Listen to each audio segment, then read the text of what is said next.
ሰላም እንዴት ናችሁ ወደ ቻናሌ እንኳን በሰላም መጣችሁ ዛሬ ደግሞ በሌላ ቪዲዮ መጥቻለሁኝ ዛሬ ይዤላችሁ የመጣሁት 3 አይነት የፊት ማስክ ነው በቀላሉ በቤታችሁ ውስጥ ልታዘጋጁት የምትችሉት እንዲሁም ደግሞ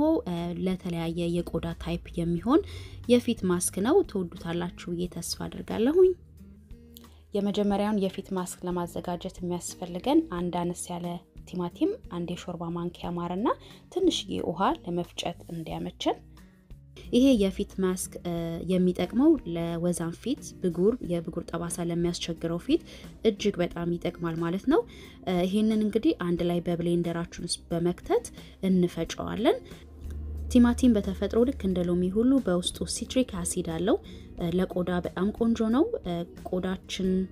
ወዝ የሚያስቸግረን ከሆነ ወዛችን ይቀንስልናል የብጉር ጠባሳን በጊዜ ሂደት ያነሳልናል ማለት ነው የብጉር ጠባሳ ዴድ ስኪን ሴልስ ይባላል የሞተ ቆዳ ይጠቆረውን ቆዳ በየቀኑ የምንጠቀመው ከሆነ እሱን ይቀንስልናል ፊታችን ብራይት ግሎ እንዲሆን ይረዳናል ማለት ነው ለፊት እጅግ በጣም ይጠቅማል እንዲሁም ደግሞ ማር በተፈጥሮ አንቲባክቴሪያል ነው ቆዳችን ሞይስቸራይዝ ያደርግልናል እንዲሁም ደግሞ ባክቴሪያን ፋይት ያደርግልናል ማለት ነው ከዛ በበረዶ ቀይሌ እንደምታዩት ገለብጠዋለሁኝ በረዶ ለፊት በጣም ጥሩ ነው ብዙ ጊዜ የሚጠቀሙት ኤዥያ ሀገራቶች ናቸው እንደ ኮሪያ ጃፓን የመሳሰሉት ላይን ስር እብጠት ይጠቀመናል እሱን ይቀንስልናል ያለ እድሜ የቆዳ መሸብሸብን ይቀንስልናል ቆዳችን ጤናማና ግሎ ያደርግልናል የብጉር እብጠትን እንዲሁም ደግሞ በፀሐይ የተጎዳን ቆዳ ያቀዘቅዝልናል ማለት ነው ሁለተኛውን ደግሞ ማስክ ለማዘጋጀት የሚያስፈልገን ግማሽ ኩባያ ወተት አንድ ሾርባ ማንኪያ ማርና ግማሽ ሻይ ማንኪያ እርድ ነው ይሄ ለደረቅ ቆዳ በጣም ቆንጆ ነው ወተት እንግዲህ በውስጡ ላክቲክ ስላለው ቆዳችን ላይ የሚወጡ ማንኛውንም ጥቋቁር ነገሮች ከፀሐይም ሊሆን ይችላል ከብጉርም ሊሆን ይችላል እሱም በጊዜ ሂደት ያጠፋልናል እርድ ደግሞ ያው እንደሚታወቀው ለፊት ቆንጆ ነው ቆዳችንን ግሎ ያደርግልናል እንዲሁም ደግሞ ብጉር ይከላከልናል ማለት ነው ማር ደግሞ ቀደም እንደነገርኳችሁ ቆዳችንን ሞይስቸራይዝ የማድረግ አቅም አለው እንዲሁም ደግሞ ባክቴሪያን ፋይት ያደርግልናል ማለት ነው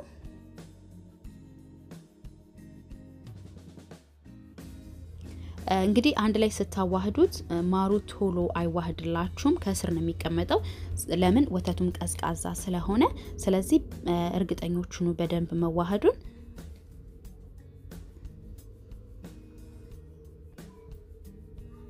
ከዛ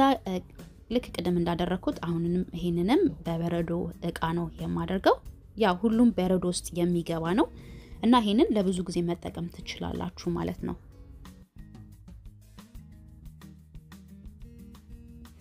ሶስተኛው የፊት ማስክ ደግሞ የአሎቬራ የፊት ማስክ ነው የሚያስፈልገን 3 ሾርባ ማንኪያ የአሎቬራ ጄሉ ያስፈልገናል 1 ሾርባ ማንኪያ የሮዝ ውሃና አንድ ለ3 ድራፕስ የሚሆን ደግሞ የቲትሪ ኢሴንሻል ኦይል ያስፈልገናል ይሄ ለሁሉም ቆዳ የሚሆን ነው ማለት ነው አሎቬራ እንግዲህ እንደሚታወቀው ለቆዳም ለጽጉሩም በጣም አስፈላጊ በጣም ጠቃሚ ነው ቆዳችን የብጉር ጠባሳን ይከላከልልናል ቆዳችንን ሞይስቸራይዝ ያደርግልናል አይናችን ስር የሚጠቁረው ነገር በጊዜ ሂደት ይቀንስልናል ማለት ነው እንዲሁም ደግሞ በፀሐይ ለተጎዳ ፊታችንም ወይም ቆዳችን ላይ ፀሐይ ላይ ምንውል ከሆነ አሎቬራ ጄሉን የምንቀባ ከሆነ ቆዳችንን ካም ያደርግልናል ሪላክስ ያደርግልናል ማለት ነው እንደምታዩት በደንብ አድርጌ አዋህደዋለሁኝ የቲትሪ ኢሴንሻል ዘይቱና የሮዝ ውሃውን ማታገኙ ከሆነ የአሎቬራውን ብቻ እንደ ሞይስቸራይዘር መጠቀም ትችላላችሁ ማለት ነው እኔ የቲትሪ ዘይቱን ያደረኩበት ብጉርን ስለሚከላከልልኝ ነው እና ይሄንን ታዲያ አልታጠበውም ማታ ተቀብቼ እንደ ሞይስቸራይዘር ማለት ነው ጧት ነው የምታጠበው እንደምታዩት በበረዶ እንትን ውስጥ አረጋለሁ ትንሽ አሎቬራ ጄል ስላለኝ ሁለት ብቻ ነው እንደምታዩት ሁለት ብቻ ነው መስራት የምችለው ያው ስላለቀብኝ እናንተ ግን ከፈለጋችሁ ማታ እንደ ሞይስቸራይዘር መጠቀም ከፈለጋችሁ በትንሽ የክዳን ባለው ቃርጋችሁ ፍሪጅ ውስጥ ታች ማስቀመጥ ትችላላችሁ ማለት ነው በረዶ ቤት ውስጥ ባትከቱትም ችግር የለውም በረዶ ከሰራልኝ በኋላ በዚህ ፐርላክ ባግ ወይም ደግሞ እንደምታዩት በፕላስቲክ አድርጌ ለብቻ እዛው በረዶ ቤት አስቀምጠዋለሁ አሁን በንጹህ ፊት ላይ እንደምታዩት በፎጣ አድርጌ አንደኛ እንዳያቃጥላችሁ እጃችሁን ሁለተኛ ነገር ደግሞ እንዳይንጠባጠብ ይረዳችኋል በፎጣ አድርጌ እንደምታዩት ያደረኩኝ ፊቴን በደንብ አድርጌ እቀባዋለሁ ግን ቲማቲሙን የምትሞክሩት ከሆነ ለ3 ቀን ለ4 ቀን ጊዜ ሰጣችሁ መሞከር አለባችሁ አንድ ቀን አንዱን አትሞክሩት ለምን የትኛው እንደሰራላችሁ ማወቅ ስለምትቸገሩ ማለት ነው ስለዚህ አንድ ነገር ስትሞክሩ ለተወሰነ ጊዜ መስጠት አለባችሁ ማለት ነው ሳምንትም ሊሆን ይችላል ከዛም በኋላ ግን ጥሩ ከሆነላችሁ በዛው መቀጠል ትችላላችሁ ካልሆነ ደግሞ ሌላኛው መሞከር ትችላላችሁ ማለት ነው አንድ ቦታ ላይ ደግሞ በረዶ እንዳታሹ ፊታችሁ ላይ እንደዚህ እየተዟዟራችሁ ላይክ ለ5 ለ6 ሰከንድ ታደርጉትና ከዛ ደግሞ ሌላ ቦታ እንትን ማለት አለባችሁ አንድ ቦታ ብቻ መታሹ ከሆነ ቆዳችሁን አንደኛ በረዶ ስለሆነ ያቃጥላችኋል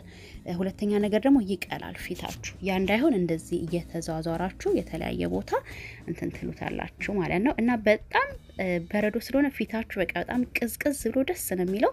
እንዲሁም ደግሞ አፍንጫ አካባቢ እንደዚህ ቀዳዶች ያው ይከፈት የለ